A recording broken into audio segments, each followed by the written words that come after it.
Queremos, a partir de hoy, todos los jueves, porque es que este es un tema que no se puede agotar en un solo sermón, en una sola enseñanza. Además hay mucha tela por cortar, hay inconvenientes en nuestro propio interior que ni siquiera nosotros sabemos identificar. Y para tal efecto nosotros lo que queremos hacer es ir identificando todo desequilibrio que esté en nuestra alma. Y por eso la enseñanza, el curso, el taller, como le queramos llamar, se ha titulado Renovando el Alma. Habrá un hermano que me colabora con la lectura de los versículos bíblicos. Y ahí está el micrófono.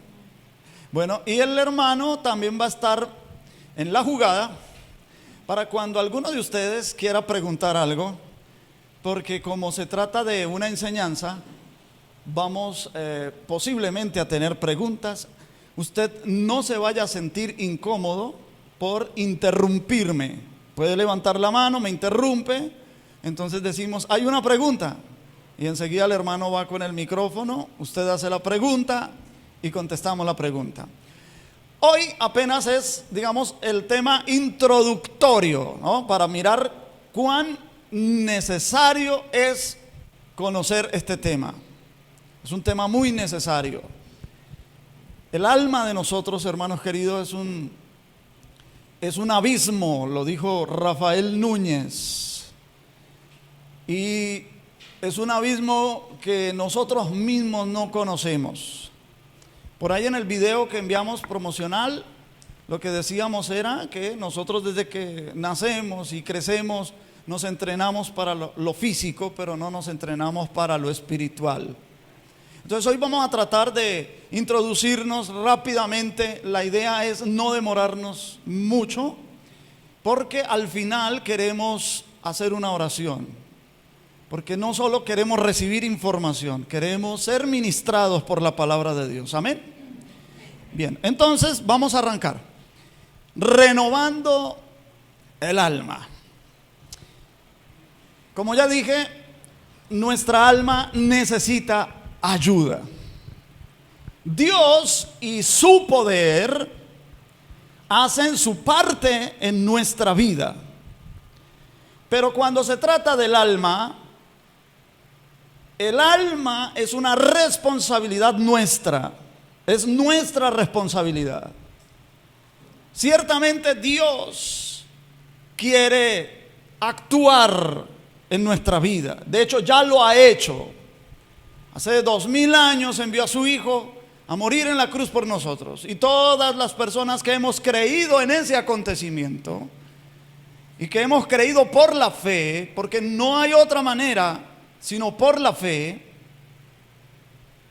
todos aquellos hemos recibido un milagro, y el milagro se ha hecho en nuestra vida espiritual. Y aunque somos creyentes y hemos recibido el milagro del nuevo nacimiento, todavía hay problemas en nuestra alma. Algunos con problemas graves, otros con problemas leves, pero ninguno de nosotros podrá decir que no tiene problemas del alma. Todos, absolutamente todos los seres humanos y aún los creyentes tenemos desequilibrios en el alma. Y vamos a aprender en este taller, vamos a aprender a conocer lo que es el alma. Y una vez aprendamos a conocer lo que es el alma, entonces vamos a aprender a conocer nuestra alma. Y vamos a empezar a identificar qué desequilibrios puede llegar a haber en nuestra alma. Y una vez identificados esos desequilibrios, vamos a dar el tratamiento bíblico de cómo estabilizar esos desequilibrios. Es una tarea que nos va a costar. El Señor Jesús habló sobre una parábola de un hombre que quiso construir una torre. Pero él dice, ¿qué hombre que quiera construir una torre primero no se sienta y calcula los gastos? Porque no sea que empiece a construir sin calcular los gastos, no le alcance el recurso, se quede por mitad del trabajo y después toda la gente se va a burlar de él. Entonces el Señor nos invita a que reflexionemos en el costo de la edificación. Al alma hay que edificarla, hay que llevarla al deleite espiritual, porque el alma es como una niña consentida. Al alma, si nosotros no cultivamos, no nos entrenamos en lo espiritual, entonces el alma se complace con la carne, se complace con los deseos carnales. Y cuando la persona se da cuenta, está metida en algún vicio, o su vida está dando círculos viciosos y sin poder salir de ahí, le toma años y años en lo mismo y en lo mismo y recae nuevamente. Pero si nosotros comenzamos a entrenar el alma en lo espiritual, el alma comienza a complacerse en lo espiritual. De tal modo que el salmista exclamaba diciendo: mi alma tiene sed de ti, oh Dios. Y luego dice: y mi carne te anhela. Llegar a ese nivel es lo que queremos. De llegar a expresar que realmente aún nuestra carne, a la carne no le gustan las cosas espirituales, pero que lleguemos nosotros a exclamar eso, ya estaríamos nosotros en un nivel por lo menos como el del rey David. Pero si el rey David lo pudo hacer, yo sé que nosotros también lo podemos hacer. Y este taller es para eso. Le vamos a dar a usted los secretos y las claves bíblicas de cómo elevar el alma a ese nivel espiritual. Arranquemos. Cuando Dios quiso unir lo espiritual con lo físico en un ente que es el ser humano, porque toda otra criatura en este universo o es solamente espiritual, como los ángeles, o es solamente físico, como los animales. A esas tres categorías de vida, la vida angelical, la vida humana y la vida animal, en la Biblia se le llama seres vivientes. Si tú leyeras Ezequiel capítulo 1, vas a ver que allí se habla de unos querubines que el profeta Ezequiel vio, pero allá los llama seres vivientes. En Apocalipsis Juan ve serafines junto y alrededor del trono de Dios y les llama seres vivientes. Y también en Génesis capítulo 1 versículo 24 dijo Dios: produzca la tierra seres vivientes según su especie y según su género. Animales, pero les llama seres vivientes. Pero cuando creó al hombre, lo formó del polvo de la tierra, sopló en su nariz y dice la Biblia: y fue el hombre un ser viviente. Pero esas son tres categorías de vida. Los ángeles tienen vida y son seres vivientes, pero solo espirituales. Y los animales son seres vivientes, pero solo físicos. El ser humano es la única criatura que reúne las dos cosas, lo espiritual y lo físico, al mismo tiempo. Y cuando Dios pensó en crear al hombre de esa manera, Él sabía que iba a necesitar un tercer elemento, que es la conectividad entre el espíritu y el cuerpo. Algo que conectara, algo que interpretara las dos dimensiones. Y eso es el alma. El alma es la encargada de conectar lo corporal, la corporeidad, lo físico con lo espiritual. De conectar lo espiritual con lo físico. De hecho, la intención original de Dios era que Adán, el primer hombre, llegase a tener un cuerpo espiritual. Como él fracasó, entonces las profecías bíblicas en la Biblia apuntan de que Dios, a través de la obra principal de Cristo en la tierra, que fue la redención en la cruz del Calvario, ha abierto la puerta para que en un futuro la humanidad redimida logre tener un cuerpo espiritual. Todavía no se logra. Eso va a ocurrir en la segunda venida de Cristo. Por ahora, el alma está encargada de conectar esas dos dimensiones y de que sea funcional, de que lo espiritual pueda funcionar en lo físico, con las limitaciones físicas. Pero también el alma interpreta las dos dimensiones, está encargada de interpretar las dos dimensiones. Y como ya lo dije al principio, desde que nacemos y crecemos y nos enseñan las cosas físicas, nuestra alma aprende y se entrena solamente en lo físico. Y crecemos y llegamos a adultos, y como en mi caso llegamos a viejos, y no entrenamos el alma para las cosas espirituales. Desconocemos el mundo espiritual, desconocemos la dimensión espiritual y cómo funcionan esas cosas, pero el alma tiene la capacidad de interpretarlas, de recibirlas y de interpretarlas. Cuando Dios entró al universo para crear todo lo que creó, Él fue circulando por el universo y fue creando. Y a medida que circulaba y creaba, Él se fue limitando cada vez más. Y dejó esta huella. Esta figura es un símbolo nada más. No se imagine que eso está allá en el universo. Es un símbolo. Es como una huella en términos, si se me permite, energética. Una huella energética. A medida que Dios iba creando, esa energía creadora iba quedando en el universo, y en la Biblia se conocen como dimensiones. Pero la Biblia, Isaías capítulo 1 y el verso 14 e Isaías capítulo 42 verso 1, le llama a esa huella dimensional energética que está presente en el universo, le llama el alma de Dios. Y el alma de Dios hace que las leyes físicas puedan hacer funcional el universo. El universo funciona porque hay leyes físicas que hacen que el universo funcione. Por ejemplo, la ley de la gravedad, ¿verdad? Está presente en todo el universo. Y aunque nosotros no entendamos la ley de la gravedad, aunque nosotros ni siquiera creamos en la ley de la gravedad, la verdad es que la ley de la gravedad existe. Y alguien puede saltar de un edificio de 15 pisos en Manhattan o en Japón, no importa en dónde esté, la ley de la gravedad va a funcionar 100%, sin importar si esa persona entiende o no esa ley. Y lo mismo pasa, las leyes espirituales están reveladas por las leyes naturales, las leyes físicas.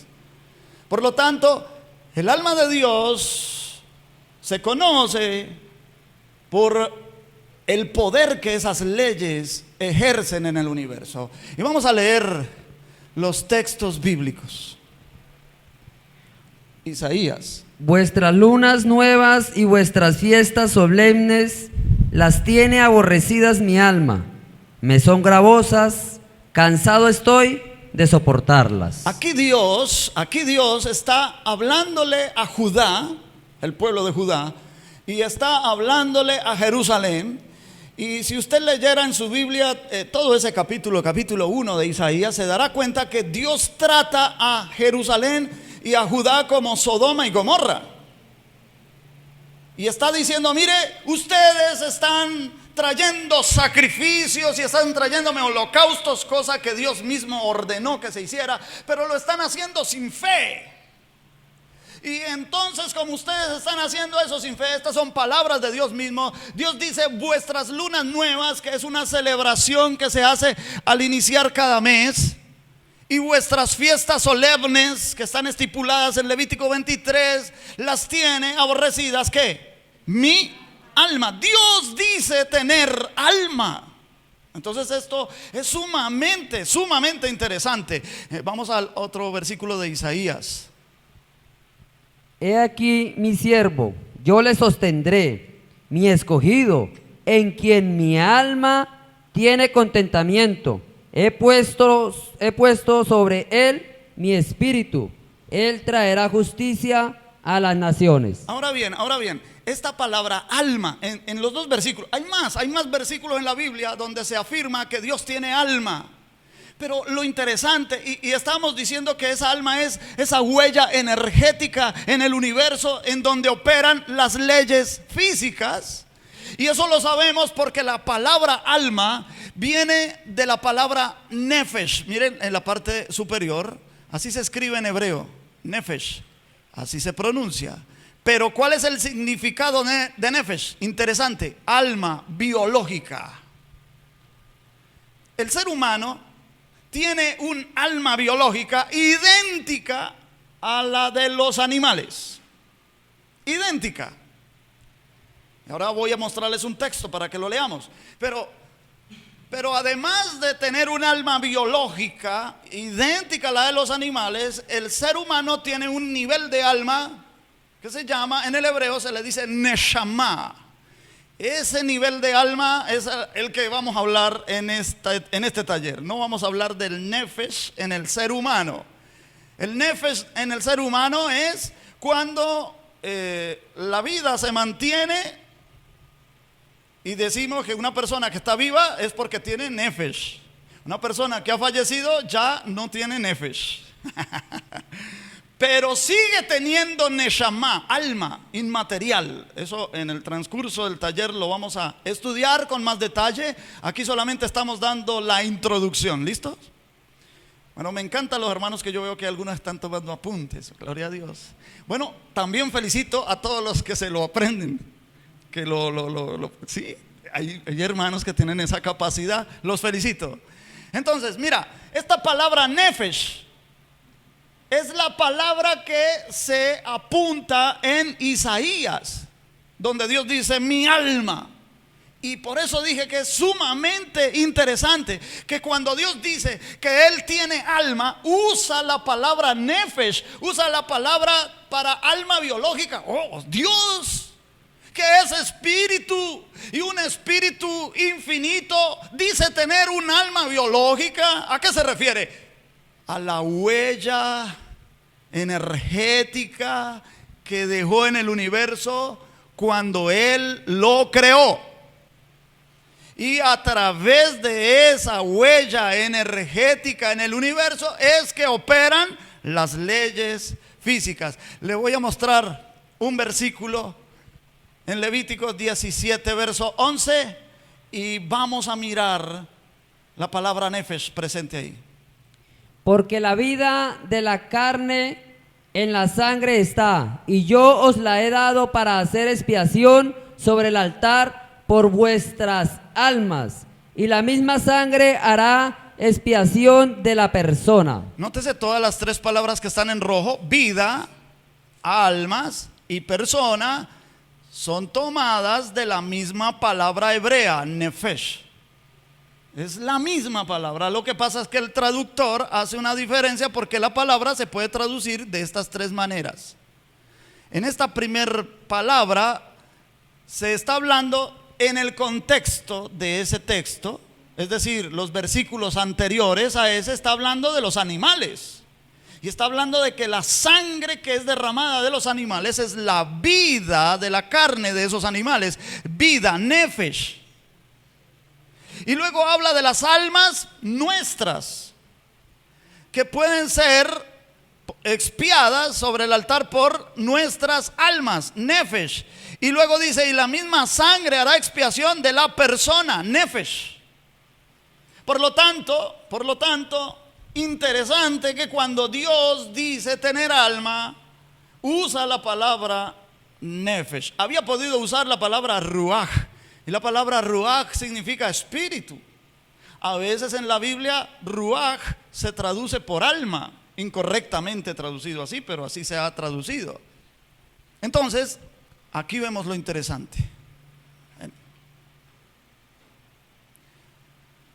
¿Por qué Dios dice tener un alma, nefesh, de tipo físico? Porque se trata de la huella energética divina en las leyes físicas universales. Y estoy hablando de esto, hermanos queridos, porque ahora se va a replicar esto en el ser humano. Dios va a replicar esto en el ser humano.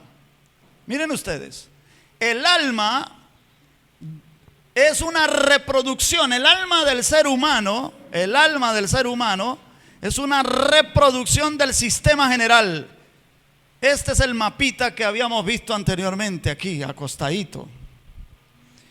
Estos circulitos de colores son dimensiones, y eso el Señor lo replicó, lo reprodujo en miniatura en cada persona. Y a esa réplica en el ser humano ya pasa a ser Neshama, algo inmaterial que no muere. La Nefesh muere, pero la Neshama no muere. Yo sé que esto de palabras hebreas y eso pueden resultar un poco engorrosas y cansonas para algunos de nosotros, pero les ruego que tenga paciencia, que con el paso del tiempo en esta clase nos vamos a familiarizar con eso. ¿Por qué estoy enfatizando eso? Porque hay, hermanos queridos, unas leyes psicoespirituales. Así como hay leyes físicas universales, también hay, y como el alma es una réplica de esa huella de Dios en el universo, que maneja y que opera las leyes físicas, ahora el alma de nosotros, en el alma de nosotros funcionan también unas leyes, que son otra vez réplicas de las leyes universales. Y vamos a empezar a ver, no vamos a ver todas, las que nos conciernen. Ahora, cuando veamos esas leyes en los próximos minutos, esto va a ser la base para el entendimiento en las próximas clases que vamos a tener sobre renovando el alma. Esta va a ser la base en la cual nosotros nos vamos a parar. Si entendemos que hay leyes naturalmente en nosotros, que lo que están haciendo es replicando en forma psicológica y espiritual las mismas leyes que operan en el universo, entonces vamos a poder entender y comprender cómo nivelar, cómo estabilizar nuestros desequilibrios. Repito, no se asuste con esa palabra. Estoy usando la palabra popular, desequilibrio, pero en la Biblia a ese problema se le llama iniquidad. Iniquidad, una iniquidad ¿qué es? Falta de equidad. Lo contrario de equidad. ¿Qué es equidad? Balance, equilibrio. Iniquidad, desequilibrio. A veces estamos desequilibrados para un lado, estamos desequilibrados para el otro, pero a veces ni nosotros mismos sabemos para dónde estamos desequilibrados, para dónde estamos torcidos. Como dijo alguien por ahí en chiste, somos más torcidos que una broca, espiritual y almáticamente, hermanos queridos. Tenemos que reconocer eso. Entonces, vamos con la primera ley, y es la ley del control. Esta ley está establecida en el universo por el gobierno de Dios. Dios es soberano, pero también es providencial. Hagamos la diferencia entre soberano y providencial. Tienen que ver, tienen relación, por supuesto. Soberano quiere decir Dios determina las cosas y así como las determinó, funcionan. Si Dios le dijo al sol que saliera cada mañana, en el principio dijo Dios, sea la luz, y fue la luz. Él no tiene que cada mañana empezar a decir, sea la luz. Ya Él habló, ya Él determinó, y eso controla, su palabra controla esa ley. ¿Me estoy dando a entender? ¿Vamos bien? ¿Alguien tiene preguntas? Todavía nadie. ¿Nadie tiene preguntas? Por aquí entonces, ¿vamos bien o no hemos entendido todavía nada? Bueno, gloria a Dios. No, mentira, yo sé que vamos bien, ¿verdad? Díganme amén, ayúdenme a enseñar, porque si no me ayudan, entonces no sé por dónde voy. Ahora, Eso es la soberanía, el gobierno de Dios. Él controla todo el funcionamiento del universo. Pero también es providencial. Dios es providencial. ¿Qué quiere decir providencial? Que Él sabe que a sus criaturas le otorgó libertad de decisión. Por lo tanto, cada suspiro que nosotros dimos desde el nacimiento hasta el día de hoy, Dios no ha sido ajeno a eso. Dios ha estado ahí en los momentos más difíciles de tu vida y en los momentos más felices de tu vida. Dios ha estado ahí. Tú no lo has percibido, pero Él ha estado ahí, porque de esa manera Dios es inmanente. Inmanente quiere decir, Él sostiene su creación, Él no deja caer su creación, Él no la deja a la deriva. Él participa con su creación. Para Él es importante cuántos cabellos tenemos en la cabeza. Así lo dice la palabra del Señor, que Él tiene contados los cabellos sobre nuestra cabeza. A los hermanos que ya se les está cayendo, pero Él sabe cuánto le quedan en la cabeza. Las mujeres son más propensas a que se les reviente el cabello. Ellas se cepillan todos los días y se dan cuenta que en el cepillo hay una cantidad de cabellos. Pero yo sé y estoy seguro que ninguna de ustedes se ha puesto a contar: hoy se me cayeron tantos cabellos. No. Usted no los cuenta, ¿verdad que no? Al menos los que se caen. Pero saben, Dios sí sabe cuántos cabellos se te cayeron hoy. Porque Él tiene ¿Por qué para Dios es importante eso? Es importante para darnos a entender que Él es providencial, que Él se fija aún en esos detalles, que tú y yo somos importantes para Dios.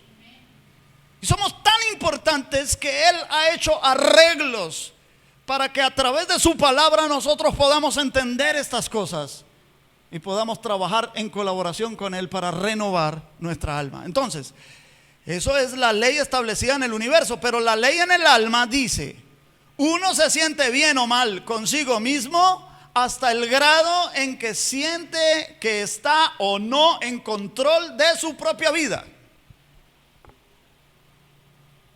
La pregunta es: ¿en qué áreas de su vida usted siente que tiene control? ¿Y en qué áreas de su vida usted siente que no tiene control? Ahora, en psicología, no soy psicólogo, pero la Biblia tiene psicología, y esa psicología es revelada, la psicoespiritualidad, así se le llama ahora. Y la psicología secular habla de esta ley como el sentimiento interior versus el sentimiento exterior. Es decir, yo a veces siento que pierdo el control de mí mismo. Eso es un sentimiento interior. A veces siento que puedo controlarme a mí mismo en algunas situaciones. Yo quise estrangularlo y no lo hice, me controlé, ¿verdad? Por ejemplo, ese es el sentimiento interior. Pero hay cosas exteriores: el pago de los servicios públicos, las deudas, el banco, cosas exteriores que también nosotros sentimos que no tenemos el control. Y eso nos desestabiliza el interior. Las cosas externas desestabilizan las internas. Entonces, la pregunta que en este momento usted se debe hacer desde ya es: voy a empezar a meditar, y si puede haga una lista cuando llegue a su casa sobre qué cosas cree usted que tiene control. Hace la lista. Y qué cosas siente usted que no tiene el control, y haga la lista. Y ya por lo menos ya su conciencia comienza a despertar respecto a esta ley. Ahora mire bien, el Salmo 42, verso 5, lo que hacía el salmista. ¿Por qué te abates, oh alma mía, y te turbas dentro de mí?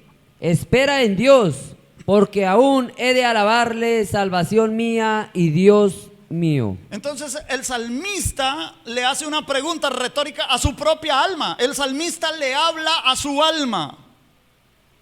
¿Por qué te abates, oh alma mía? Y luego la orden que le da es que espere en Dios.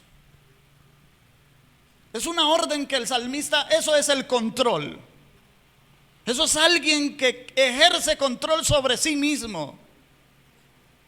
No es que el alma dirija, sus emociones dirijan su vida, sino que usted le va a decir al alma: alma, vete para el asiento del copiloto, yo voy a tomar el control, yo voy a conducir. Es lo que está haciendo el salmista ahí. Alma, cálmate, tranquilízate. ¿Por qué te abates? Espera en Dios, espera en Dios. ¿Por qué? Le explica por qué. Porque todavía tengo de alabarle. Amén. Ahora, mire lo que en el texto original la palabra abatir es la palabra shahak. Literalmente hundir, deprimir. Entonces, ¿cómo se estaba sintiendo el salmista? ¿Cómo? Abatido, hundido. ¿Qué más?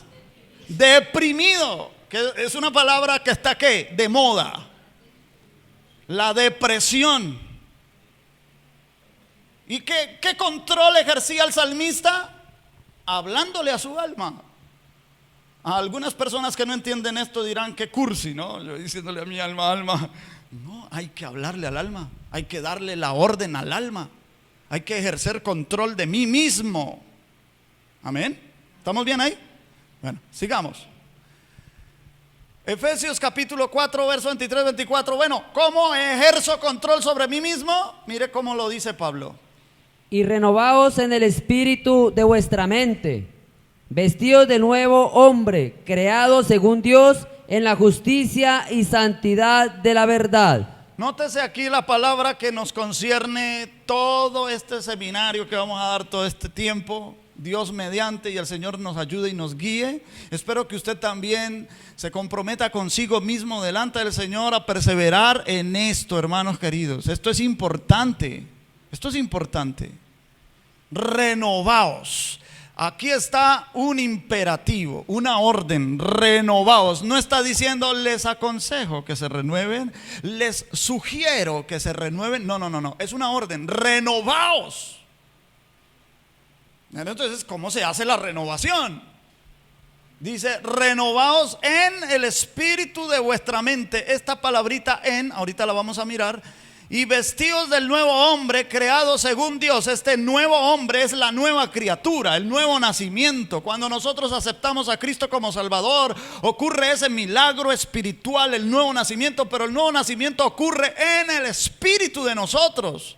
Ahora nos queda el problema del alma, y es que debemos trascender lo que ya está en el espíritu, ese nuevo hombre, ese nuevo nacimiento que ya está en el espíritu, pasarlo al alma, hacer que el alma experimente el nuevo nacimiento. Y dice que ese hombre, ese nuevo hombre, es creado según Dios, no con el primer nacimiento que tuvimos. El primer nacimiento fue el nacimiento natural, ¿verdad? Pero cuando aceptamos a Cristo vino el nacimiento sobrenatural, el nacimiento espiritual. Y ahí Dios hizo una nueva criatura, según Dios, dice, en la justicia y santidad de la verdad. Más adelante, en otra clase, vamos a hablar de estos tres elementos: justicia, santidad y verdad. Aquí está la clave de la renovación: practicar la justicia, practicar la santidad y practicar la ¿qué? Me caen bien. Me caen bien. Porque qué tal yo digo: yo soy justo, hago cosas justas, pero soy mentiroso. ¿Me estoy dando a entender? Entonces voy a fracasar en la renovación. Ahora, ¿cómo se empieza la renovación? En el espíritu de vuestra mente. Pero, a ver, aquí está. En el griego no aparece la palabra en del verso 23. Renovaos en el espíritu.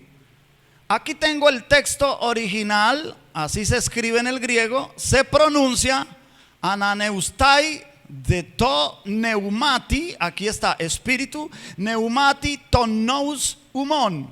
Literalmente está renovado por el espíritu de la mente de ustedes. Literalmente esa sería la traducción. literal, está renovando. No es algo que yo hice ayer o lo hacemos hoy y ya mañana. No, yo lo hice ayer. Ayer hice una oración y yo le dije: Señor, me renuevo. Y ya mañana eso no es automático. Ahí hay un pluscuamperfecto, una acción continua. Hay que hacerlo todos los días. Usted se levanta en las mañanas. Aquí vamos a aprender ejercicios. Cuando usted se levanta en las mañanas, ¿usted qué es lo que tiene que decir? ¿Cuál es la bendición que tiene que proferir? Eso es importante. ¿Cómo usted empieza su día? ¿Qué cosas usted declara al empezar el día? Porque si hay problemas, porque si hay deudas, y uno en la mañana lo primero cuando despierta esa cosa, ay, ¿verdad que tengo que? Hoy se me cumplió para pagar. ¿Ahora qué hago? Y empieza el negativismo a salir por la boca. Es importante que usted se sobreponga a eso todos los días, usted se renueve, pero se renueve por el espíritu de la mente. Me gustaría que la Biblia o el traductor hubiese dicho así. Sería entonces mejor traducido como: renovaos por el espíritu de vuestra mente. ¿Por dónde empieza la renovación? ¿Por dónde? Por la mente, por los pensamientos. Por ahí tenemos que empezar. La obra de Dios empieza de adentro hacia afuera. Cuando Dios le dio la orden a Moisés que hiciera un tabernáculo, ¿sabe qué fue lo primero que le dijo que hiciera? El arca del testimonio, que iba a estar más internamente en el tabernáculo, lo que iba a estar en el lugar santísimo. O sea que el trabajo de Dios empieza de adentro hacia afuera. Por eso el nuevo nacimiento empieza en el espíritu, porque es lo más interior de nosotros. Ahora luego toca bajarlo del espíritu a la mente, y de la mente a las emociones, y de las emociones a la voluntad. Es eso lo que vamos a estar estudiando todos los jueves. ¿Cómo lo vamos a hacer? Aquí ya tenemos la primer clave. Bueno, también me gustaría que dijera: renovaos desde el espíritu a vuestra mente. Porque ya en el espíritu hubo un nuevo nacimiento. Segunda ley, la ley del accidente. Esta es contraria a la ley del control. La ley del accidente es una ley universal que está presente por el libre albedrío. Como Dios dio libre albedrío, el libre albedrío hizo que la creación se desequilibrara. Hubo una criatura muy exaltada llamada Lucero, que fue el primero que se desequilibró y afectó el universo. Ahora, cuando el hombre estaba en el Edén y el hombre también pecó en el Edén, afectó la creación terrenal. Por eso Dios tuvo que maldecir la tierra por amor al hombre. Una consecuencia de esa maldición, ¿cuál fue? Que salieron cardos y espinos. Entonces por eso el Señor le dijo ahora al hombre: ahora ganarás el pan con el sudor de la frente. En el Edén no tenía que sudar para el pan, ahí tenía todo. En la mañana se levantaba Eva: ay, amor, se me antoja una papaya con unos bananos. Y entonces iba allá Adán todo el tiempo, y a toda hora el huerto le brindaba cosecha, lo que quisiera. Es más, perdóneme, hago un paréntesis. Yo me imagino que los árboles del huerto se ofrecían a Adán: Adán, aquí, coma de aquí, Adán. Porque era un honor que el Señor de la creación terrenal, porque el Señor le dijo: señorearás, comiera de ese árbol. Y la higuera le decía: Adán, ven, mira, aquí hay higos provocativos, jugosos. Y la piña decía: por aquí, Adán. Entonces, bueno, lo que sea, cierro el paréntesis, ya no más. Lo cierto es que cuando ya él pecó, no tenía ese privilegio. Le tocaba con el sudor de la frente. Y además la tierra le iba a producir espinos y cardos. Entonces ahora que si quería una mandarinita y se pullaba, acuérdese que hay una maldición en la tierra, quería unas moritas, coger unas moritas, se pullaba, acuérdese que la tierra está maldecida. El apóstol San Pablo dice que Dios sujetó a vanidad la creación. Por causa del pecado, Dios sujetó a vanidad la creación. Tenía que ser así, porque si no, la creación hubiera extinto la raza humana. Es más, las solas plantas tienen el poder para, si ellas quisieran, soltar esporas por el aire, y nosotros al respirar esas esporas nos envenenaríamos y moriríamos. Toda la especie humana.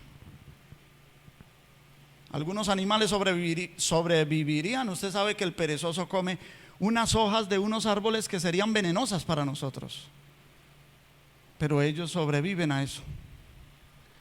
Entonces, esa es la ley del accidente por el libre albedrío. Pero en el alma, ¿cómo se refleja? El fallar en planear es planear fallar. Porque si dejamos las cosas a lo fortuito, no, pues esperemos mañana a ver qué pasa. No, esperemos, no, eso es cuestión de suerte, es estar en el lugar indicado, a la hora indicada. Y nos acostumbramos que todo es así. No, hay que planear para lo fortuito, porque el azar no existe. Solamente le llamamos azar, le llamamos accidente, porque no conocemos las causas de esos acontecimientos. Entonces por aquí vienen unos acontecimientos fluyendo, y por allí vienen otros acontecimientos fluyendo, y cuando se encuentran y confluyen se le llama coincidencia. Pero son causas. No entendemos de dónde vienen esas causas. Como no las entendemos, le llamamos así: coincidencia, azar, accidente. Aquí en este taller le vamos a enseñar a usted a que tenga el control sobre esta ley y de forma permanente. Gracias por los que dijeron amén. Tercera ley. ¿Hasta aquí vamos bien? ¿Vamos bien? Bueno, ya vamos acabando. Tercera ley, la ley de causa y efecto. Y esta ley es la ley que dice que todo lo que pasa en el universo pasa por una razón. Nada pasa por accidente. Todo es causado. No hay casualidades, hay causalidades. ¿Estamos bien? ¿Sí? Bien. La Biblia la llama ley de la siembra y la cosecha. Y mire lo que dice Gálatas 6:7. No os engañéis, Dios no puede ser burlado, pues todo lo que el hombre sembrare, eso también segará. Esta ley es llamada la ley de acero en el universo. Y es una ley irrefutable, no se puede refutar, está comprobada la causa y el efecto. ¿Han escuchado ustedes, por ejemplo, del efecto Doppler? ¿Sí? Que viene una motocicleta a lo lejos. A medida que se acerca se intensifica, ¿no? ¿Sí? Las ondas, cuando la motocicleta está más cerca, las ondas chocan más rápidamente con nosotros y parece que se intensifica el sonido. ¿Y eso qué es? Causa y efecto. Lo que pasa es que nosotros percibimos esta realidad de forma muy, muy relativa. Y si ni siquiera entendemos esta realidad, hermanos, mucho menos entendemos la realidad espiritual. Pero en este curso vamos a aprender a conocer el mundo espiritual. Gracias por los que dijeron amén. Aleluya. Cuarta ley, la ley de la creencia. En el universo se llama ley de generación. Y la ley en el alma es: crea en lo que crea. Si lo cree con fuerza, esa es la clave. Si lo cree con fuerza, se volverá realidad. Ojo, crea en lo que crea. Usted se va para la India y habla con un magnate indio que es budista o hinduista o maometano o taoísta. Hay varias religiones, ¿no? Y no cree en el Dios que nosotros creemos, en el Dios de la Biblia, pero es un magnate, es exitoso. Y cuando se le pregunta al hombre, hay un conferencista indio que es conferencista sobre psicología del éxito y eso. Se me olvida el nombre porque es que esos nombres de allá son muy enredados.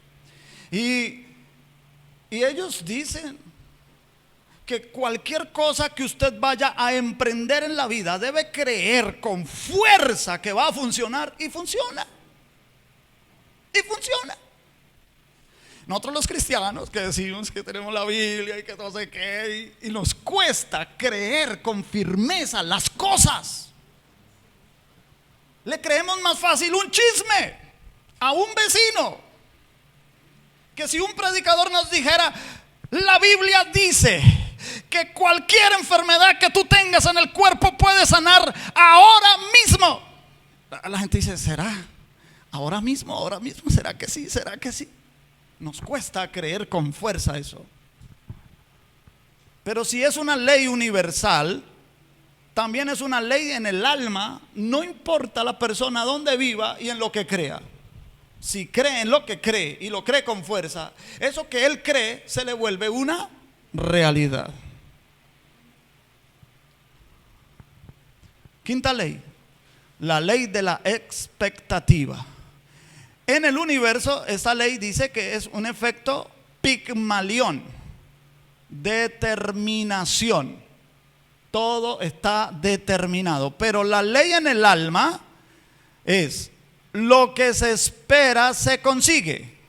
Otra vez, lo que se espera se consigue. No sé si ustedes han leído que Pablo habla sobre Abraham. Cuando Dios le promete que va a tener un hijo, desde que le promete que le va a dar un hijo hasta que tuvo el hijo pasaron 25 años. Pero cuando el Nuevo Testamento explica el secreto de Abraham, fue: él creyó, tuvo esperanza contra esperanza.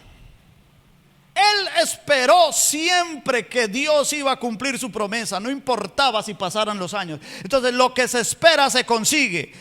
No se consigue lo que se quiere, sino lo que se ¿qué? Lo que se espera. Otra pregunta que usted debe hacerse ahora que llegue a la casa: ¿qué es lo que usted espera? ¿Qué es lo que usted espera? ¿Qué es lo más importante en su vida como para esperarlo y conseguirlo? Tiene que ordenar las prioridades en su vida. ¿Qué es lo que usted espera? Ahora, hay expectativas, hay áreas de expectativas que también inciden en nuestro comportamiento, en nuestra alma. Las expectativas de nuestros padres. Nosotros tenemos la tendencia que vamos a vivir nuestra vida según las expectativas que nuestros padres tengan de nosotros. Entonces, si tenemos unos padres fuertes, unos padres firmes que nos enseñaron principios, nos enseñaron valores, que creyeron en nuestros talentos, que no nos impusieron lo que a ellos les parecía, que el señor, el papá es un abogado y le dice: mi hijo, usted tiene que seguir con el legado de su padre, y al chino no le gusta el derecho. Y estudia por darle gusto al papá, por cumplir las expectativas del papá, por no hacer sentir mal al papá. El papá no entiende eso. Entonces, si los papás nuestros fueron despreciativos hacia nosotros, regañones, por lo general vamos a vivir nuestra vida frustrados, porque recibimos desde una figura de autoridad y una figura de apego. Nos vació toda esa emoción sobre nuestra vida. Toda la vida nos estaba diciendo: pero usted ¿qué le pasa? Usted no sirve para nada, usted no va a poder hacer nada en la vida. Entonces la persona va a ser frustrada, va a vivir de acuerdo a esas expectativas. Por eso la Biblia dice: instruye al niño en su camino. ¿Sabe cómo los evangélicos hemos interpretado el texto? Que debemos instruir a los niños en el camino del Señor. No, Eso no dice el texto. Salomón dice, instruye al niño en su camino, en el camino que el niño quiere tomar. ¿Quiere ser artista? Mijo, creo en ti, creo en tu talento. ¿Quiere ser músico? Pero el papá dice, ¿pero qué? ¿Se va a morir de hambre? Hola, como músico, estudie una carrera, caramba. ¿Cierto? Y él se cohíbe porque el papá o la mamá le están imponiendo sus expectativas. Pero la Biblia dice otra cosa. Instruye al niño. O sea, ¿qué quiere ser el niño? ¿Quiere ser futbolista? Listo, mijo. Entonces vea, yo le voy a decir, no va a ser fácil. No te voy a esconder la verdad, pero tú tienes talento, yo creo en ti, tú puedes, tú vas a ser sobresaliente, tú vas a ser el mejor del equipo. Y así. Cuando le preguntan a Lionel Messi, ¿cuál es el secreto? Él dice, che, desde los 5 años yo jugaba fútbol. ¿Y qué le decía el papá y la mamá? No, andate, jugá. Le preguntaban a Ronaldinho, ¿cuál era el secreto? También no quería estudiar en la escuela, quería mantener jugando fútbol. Ese es su talento. Y llegaron a ser grandes. Cuando le preguntaron a Johann, es un hermano en Cristo, Johann Sebastian Bach, uno de los genios musicales del siglo XVIII y a principios del siglo XIX. Él dijo, me apasionaba la música. El papá quería que fuera médico, pero él fue músico. Entonces, hermanos, uno en la vida, las expectativas de nuestros padres van a incidir, nos van a afectar. Las expectativas de los jefes, eso es otra. A veces pues los que son empleados quieren llenar las expectativas de los jefes, están siempre pendientes de lo que los jefes dicen, harán cosas sujetas a lo que los jefes quieren. También tenemos las expectativas que usted tiene de los demás y tenemos las expectativas que tiene para sí mismo. Pusimos eso de último porque eso es lo que queda relegado. Uno siempre quiere cumplir las expectativas de los papás, uno siempre quiere cumplir las expectativas de los jefes me están exigiendo esto, los jefes, y el diario vivir es en eso, y luego yo tengo unas expectativas sobre los demás, pero ¿qué puedo hacer? Yo tengo expectativas sobre los demás, pero no tengo la suficiente influencia, y las expectativas sobre mí mismo están ahí como en pausa, están ahí quietas, esperando una oportunidad. La ley de la atracción. Ley en el universo dice que es la ley de la vibración. Y la ley en el alma, toda la energía está en un estado constante de vibración. La radiación hace que todo vibre hacia afuera. Esta palabra atracción es una palabra que usó la señora de apellido Byrne. Se me fue el nombre de ella. Escribió un libro llamado El Secreto. Se me fue el nombre, lo tenía en la punta de la lengua. Y ella, incluso ese libro lo llevaron al séptimo arte, al cine. Ella es una firme adepta de la nueva era, los locos de la nueva era. Pero catapultó ese pensamiento y ella dijo que uno puede atraer hacia sí mismo cualquier cosa que quiera. Rhonda, sí, eso, Rhonda Byrne, como el de los Simpsons, el señor Byrne. Entonces ella fue la que popularizó esto de la ley de la atracción. Ahora, no se cumple, la ley de la atracción no se cumple en todo, ¿sí, Mauricio?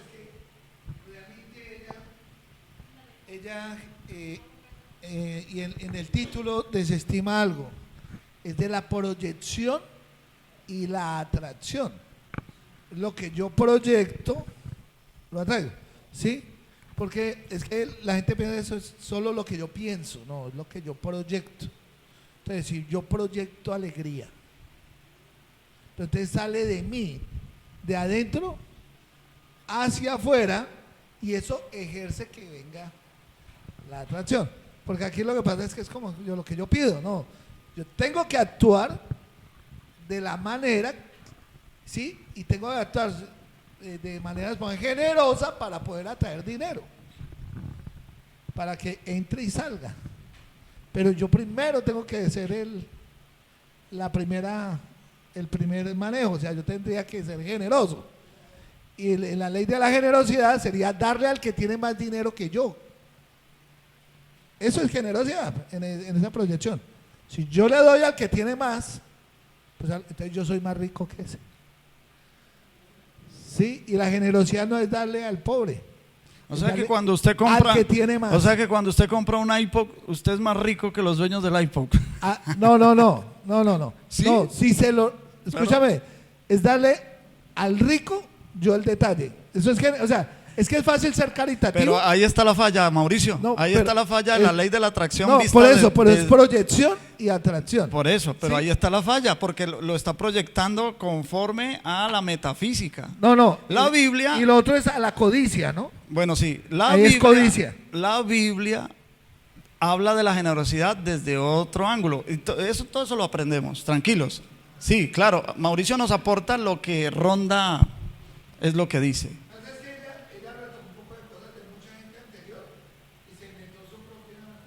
Sí, pero ha tenido mucho éxito, la señora es muy rica. Ok, la última ley, ley de la correspondencia. En la ley del universo a esa ley se le llama polaridad. Y la ley en el alma es como adentro, así afuera. Como usted es adentro, así es por fuera. Digamos que Sigmund Freud lo llamó somatización, ¿cierto? De cómo usted es por fuera dependiendo de cómo es por dentro. Pero mire la Biblia lo que dice en Proverbios 23, verso 7. Porque cuál es su pensamiento en su corazón, tal es él. Como come y bebe, te dirá, mas su corazón no está contigo. Aquí está hablando de una persona avara. En Proverbios está hablando de una persona avara y le dice, ven, come y bebe, pero realmente dice, eso te dirá, mas su corazón no está contigo. ¿Por qué? Porque cuál es su pensamiento adentro, en su corazón adentro. Y aquí vamos a descubrir qué es el corazón. No es la Biblia, cuando habla de corazón, no está hablando del músculo que sirve como ariete para impulsar la sangre física. Está hablando de otra cosa, aquí lo vamos a estudiar. Solo en 2 oportunidades la Biblia usa la palabra corazón para referirse al músculo, solo en 2 ocasiones. El resto de las ocasiones siempre va a hablar de otra cosa, del interior del ser humano. Y dice que cuál es su pensamiento en su corazón, tal es él. Tal es él. Él puede decir cosas, él puede disfrazar, disimular, pero a lo último usted descubre cómo es la personalidad de esa persona. ¿Cierto que sí? Hay una poesía que dice que el alma de la persona se puede ver en una mirada, ¿sí? Y a veces la persona puede estar hablando muy bonito, pero en sus ojos refleja otra cosa. Puede reflejar codicia, puede reflejar avaricia, envidia, etc. Entonces, nosotros tenemos que empezar a trabajar nuestro interior para cambiar lo exterior. No, la infelicidad se trata de que gastamos recursos, energía, tratando de cambiar las cosas externas, cuando no queremos cambiar las cosas internas. Yo quiero que cambie mi esposa, pero yo no cambio. Yo quiero que cambien mis hijos, pero yo no cambio. Los hijos quieren que mi papá, mi mamá cambie, pero los hijos no quieren cambiar. Así somos todos, hermano. Todos estamos desalineados, todos estamos torcidos. y necesitamos urgentemente arreglar nuestro corazón. Interesante que ese versículo en Proverbios, aquí está el texto hebreo, se pronuncia Kikemoshar be nefesho. Esta palabra nefesho es la misma, nefesh. Nafesho ken hu ekol u estek yomar lak belibo bal imak. Literalmente, pues como tiene en cuenta su alma, allá dice los pensamientos de su corazón, pero aquí dice su alma, nefesh, así él. Come y bebe, te dice, pero su corazón no es contigo. Entonces ahí está hablando del alma, la gracia y la paz. Termino con una estrofa del poeta colombiano Rafael Pombo. Él compuso una poesía que se titula La hora de las tinieblas. En la hora de las tinieblas, él hace una queja, porque no se puede explicar por qué tanto sufrimiento en esta vida, por qué tanta dificultad, por qué las cosas tienen que ser con tanta aflicción, por qué nos duelen las cosas. Y él no encuentra la respuesta, solamente pone una queja y pregunta cosas y no encuentra la respuesta. Y Rafael Pombo en la primera estrofa de La hora de las tinieblas dice: oh, qué misterio horroroso es este de la existencia. Revélame algo, conciencia, háblame, Dios poderoso. Hay un secreto espantoso en el ser de nuestro ser. ¿Por qué vine yo a nacer? ¿Quién a padecer me obliga? ¿Quién dio esa ley enemiga de ser para padecer? Muchas gracias.